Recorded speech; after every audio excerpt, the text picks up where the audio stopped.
Hello दोस्तों, अगर मेरी वीडियो पसंद आए तो लाइक, कमेंट, शेयर और सब्सक्राइब कर लेना। एपिसोड 49।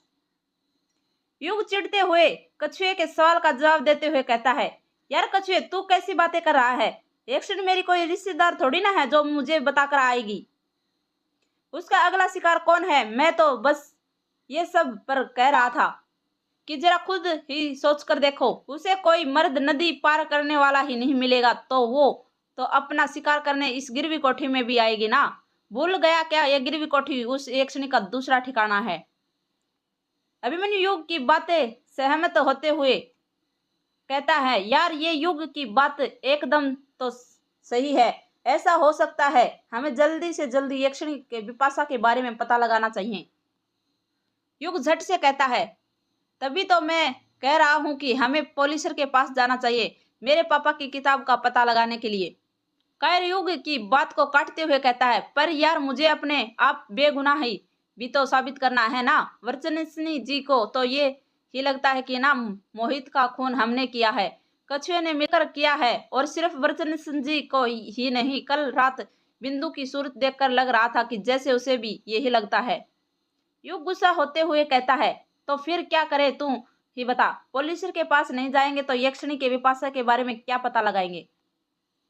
कायर फटाक से कहता है, मैंने कब कहा है ऐसा करे? यक्षिणी के विपाशा के बारे में पता नहीं करते हैं। एक काम करते हैं, तुम लोग पॉलिशर के पास जाओ, मैं पुलिस स्टेशन जाता हूँ। ये वीडियो वर्चन जी को दिखाने, ये वीडियो देखकर वो समझ जाएगी कि मैं और कछुए बेगुनाह ही हैं। युग हैरानी के साथ कहता है, पर यार पॉलिशर के पास तो तुझे भी जाना था ना, तेरी शायरी के किताब के सिलसिले की बात करने के लिए। तेरे लिए ही तो रुके थे ना हम। कायर उदास होते हुए कहता है, बात करनी तो थी यार, पर क्या करूं, इस वक्त मेरे लिए सबसे ज्यादा जरूरी काम ये है। मुझे पता नहीं बिंदु मुझसे नाराज है, उसकी नजरों से मैं गिर चुका हूं। अब जब तक मैं अपने आप का बेगुनाही साबित नहीं कर देता, मैं उसके सामने नहीं जा सकता। इसलिए मुझे ये वीडियो वर्चनिस्नी जी को दिखाना जरूरी है। तुम तीनों पॉलिशर के पास जाओ और मैं पुलिस स्टेशन जाता हूँ। और ये रही बात शायरी बुक की पॉलिशर कराने की, ये काम बाद में भी हो सकता है। इस वक्त जो दाग मेरे दामन पर लगा है उसे साफ करना जरूरी है। कछुआ नजर चुराते हुए कहता है, अरे तू अकेले कैसे जाएगा? मैं भी तो चलता हूँ तेरे साथ, आखिर मैं भी तो फंसा हूं ना। कायर कछुए की तरफ देखते हुए कहता है, हाँ मुझे सब पता है, तू क्यों चल रहा है मेरे साथ ही। इस बहाने तू तेरी वर्चन से जो मिल लेगा। हाँ, आ गई होगी याद ना। कायर की बात सुनकर कछुआ शर्माने लग जाता है। अभिमन्यु उन दोनों के बीच में बोल पड़ता है, अब तुम दोनों बातें करना बंद करो और चलो जल्दी। युग और मैं तुम दोनों के बंगला मुड़ा बस स्टॉप पर ड्रॉप कर देता हूँ। वहां से तुम दोनों मेहंदी पर था पुलिस स्टेशन जाने के लिए बस पकड़ लेना। कछुआ हंसते हुए कहता है, अरे अब बंगला मुड़ा बस स्टॉप तक छोड़ रहा है तो सीधे मेहंदी प्रताप पुलिस स्टेशन तक ही छोड़ देना। अभिमन्यु चिढ़ते हुए कहता है, छोड़ क्यों दूं, हम भी दोनों साथ ही चलते हैं ना, फिर मतलब क्या रह जाएगा? इतना लंबा डिस्कशन करने का हमें क्या वक्त बचना है? वो वक्त बहुत कम है।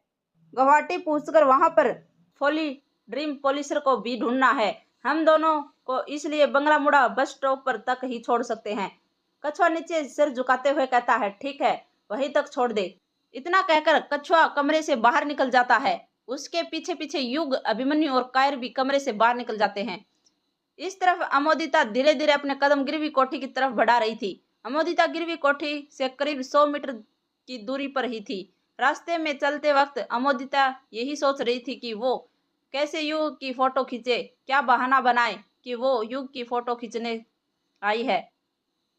अमोदिता के दिमाग में अभी तक कोई आइडिया नहीं आया था। अमोदिता के सामने गिरवी कोठी का दरवाजा था। अमोदिता गिरवी कोठी के दरवाजे की तरफ अपने कदम बढ़ाते हुए खुद से कहती है, क्या बोलूंगी मैं युग जी से? कैसे खींचूंगी युग जी की फोटो? अगर फोटो नहीं ले गई तो माँ मुझे कच्चा चबा जाएगी।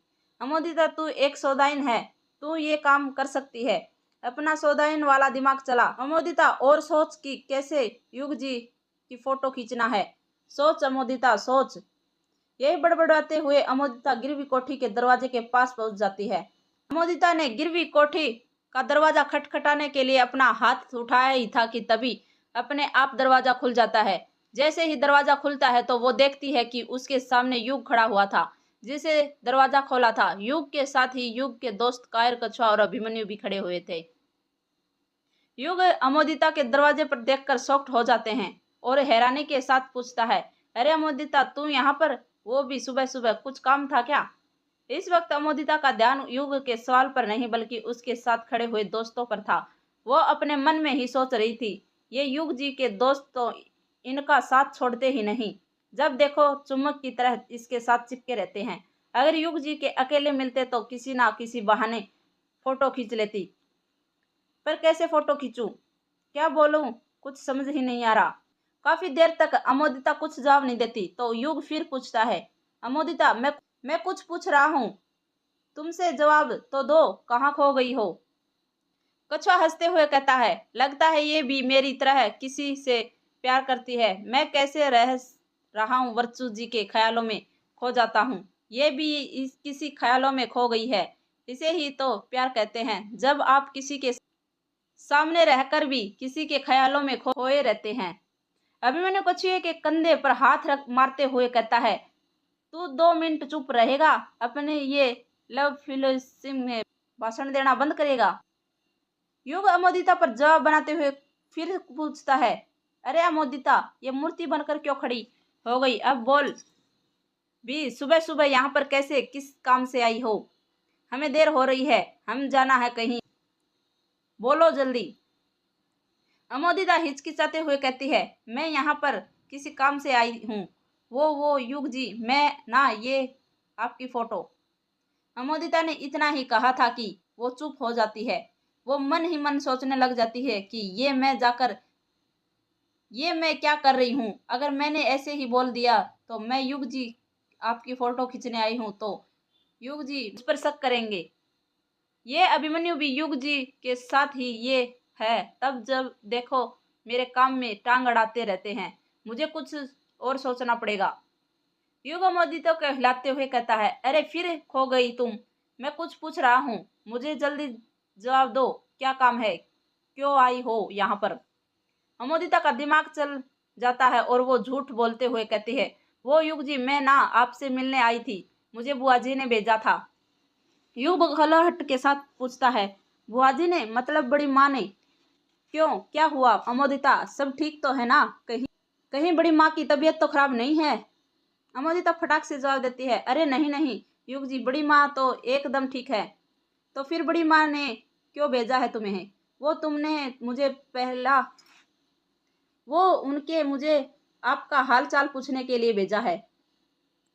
युग उदास होते हुए कहता है, अच्छा है, पर बड़ी माँ भी तो आ सकती थी ना, उन्होंने तुम्हें क्यों भेजा? अमोदिता मन ही मन सोचने लग जाती है, ये युग जी भी ना बड़े तेज हैं, एक के बाद एक सवाल पूछते रहते हैं। अब क्या जवाब दूं मैं इनके जवाब का? हाँ, आइडिया ठीक है, ये बोल देती हूँ। अमोदिता जानबूझकर नाटक करते हुए उदास के साथ कहती है, वो युग जी, बुआ जी ने तो ना चाहती है थी कि आप तो फूफा जी को जानते ही हैं, उनके मना करने के रखा है कि वो बहुत नाराज हैं आपसे। आपने वो यक्षिणी के कमरे का दरवाजा खोल दिया है ना, इस चक्कर में। युग कुछ जवाब नहीं देता। अमोदिता अपना नाटक जारी रखते हुए कहती है, फूफा जी ने आपसे बात तक करने के लिए मना किया है तो क्या हुआ? आप तो बुआ जी को जानते ही हो ना, उनके दिल कितना साफ है, एकदम पानी की तरह है। उनके दिल में आपके लिए कितनी ममता भरी पड़ी है। वो अपनी ममता को रोक नहीं पाई और उन्हें मुझे आपके पास भेज दिया, आपका हालचाल पूछने के लिए।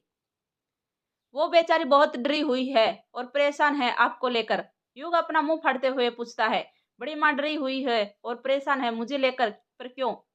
परेशान नहीं होगी तो क्या हो, आप यक्षिणी के दूसरे ठिकाने पर जो हो रह रहे हो और अब तो वो आजाद भी हो गई है, तो बड़ी माँ ने मुझे यही पूछने के लिए भेजा है कि आप ठीक तो हो, कोई दिक्कत तो नहीं है यहाँ पर आपको रहने में?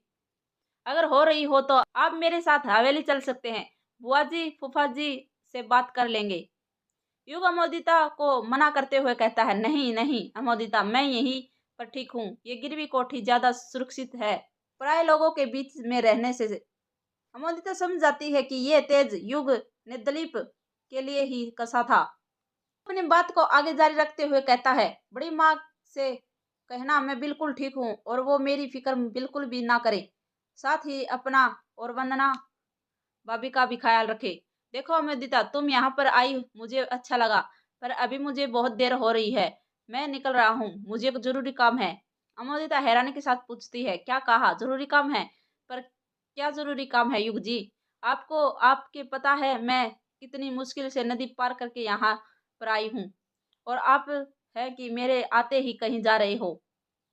अमोदिता, मैं समझ रहा हूँ कि तुम्हारी बात, पर मेरा ना जाना जरूरी है। ये काम कैसे भी करके आज ही हो जाना चाहिए, वरना मुझे बहुत देर हो जाएगी। अमोदिता पूछती है, पर क्या काम है युग जी, आपको आप बताएंगे? युग अमोदिता के सवाल का जवाब देता है उससे पहले ही अभिमन्यु उन दोनों के बीच में बोल पड़ता है। अरे क्या कर रहे हो युग, कितनी बातें करेगा, जल्दी चल, हमें देर हो रही है पोलिसर के पास जाने के लिए।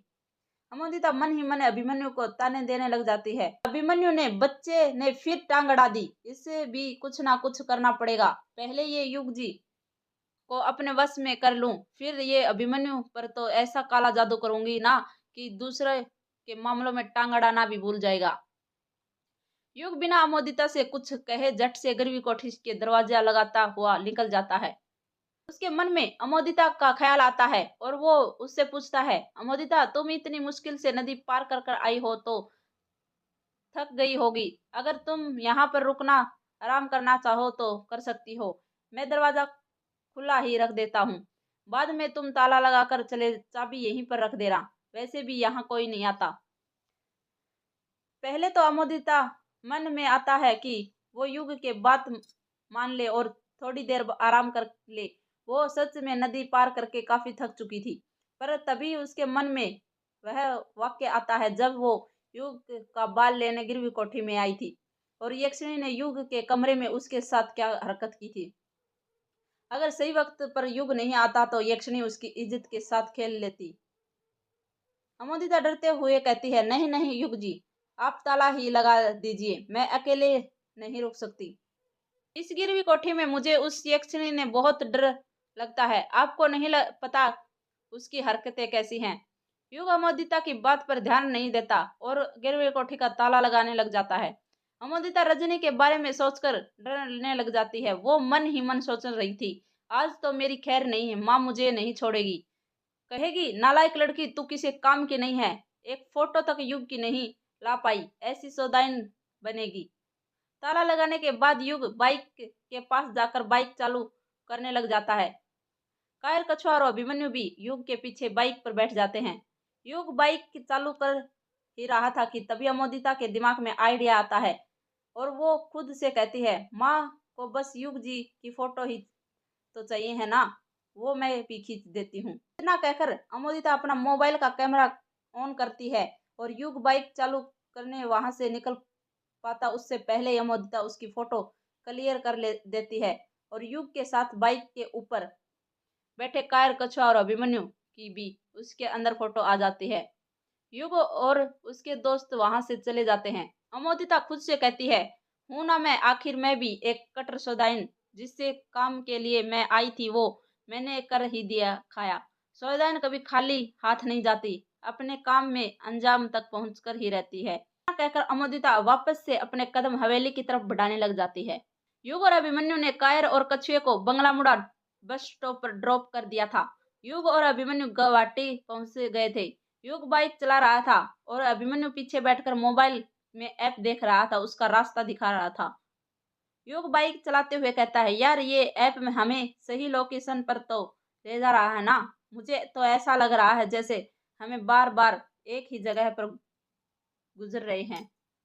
अभिमन्यु ऐप देखते हुए कहता है, अरे सही रास्ते पर जा रहे हैं यार हम लोग, वो क्या है ना, यहाँ पर पहाड़ी वाले इलाका है ना, इसीलिए मुझे ऐसा लग रहा है कि हम एक ही रास्ते पर गुजर रहे हैं, पर ऐसा कुछ नहीं है। अभी आगे जब मार्केट शुरू हो जाएगी ना, तब देखना कैसे हर रास्ते अलग अलग लगेंगे तुझे। यहाँ से राइट मोड़।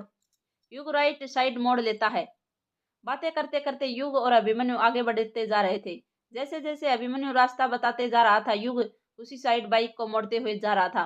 कुछ ही देर में वो लोग गुवाहाटी के मार्केट के अंदर घुस जाते हैं। अभिमन्यु ऐप के रास्ते देखते हुए कहता है, यहाँ से लेफ्ट मोड़ दे, यहाँ से सीधा जाने दे। अरे जाने दे ना, यहाँ अब राइट ले, आगे से और आगे से और आगे, अब एक दम सीधा जाने देना, कहीं मत मोड़ना जब तक मैं ना बोलूं। अरे हाँ जाने दे। अरे लेफ्ट ले लेना, क्या कर रहा है, बस थोड़ा सा और आगे, यहाँ यहीं पर, बस यहीं पर पहुंच गए, यहीं पर रोक दे। यही है लाइफ ड्रीम पॉलिशर हाउस, यहीं पर मिल सकती है तेरे पापा की यक्षिणी वाली किताब। धन्यवाद दोस्तों, अगर मेरी वीडियो पसंद आए तो लाइक कमेंट शेयर और सब्सक्राइब कर लेना।